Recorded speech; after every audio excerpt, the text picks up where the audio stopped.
Случајот со плитко ископаниот гроб на градските гробишта, во кои пред неколку дена беше погребан покојник од Кочани, ги алармираше надлежните служби во локалната самоуправа. Семејството на починатиот упатило барање да се направи увид на лице место, пошто од одделението за комунални дејности била извршена контрола и констатирани се известни неправилности.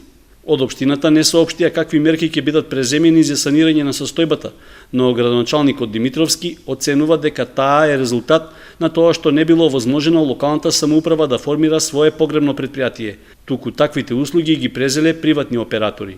Знаете дека со приватните оператори тие се надпреваруваат едноставно на тоа кој што повеќе да земе, а не вршат никаква квалитетна услуга, односно услугата која што ја вршат не може да се контролира.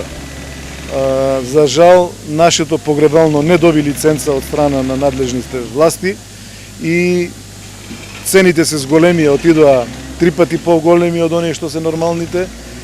Ние, како општина, не можеме многу да влијаеме во тоа, меѓутоа, на секој повик, ево како што сега ви реков, на секој повик ние ќе излеземе на лице место и ќе извршиме увид и евентуално да предложиме одземање на лиценцата или санирање на оние работи кои што се лошо завршени.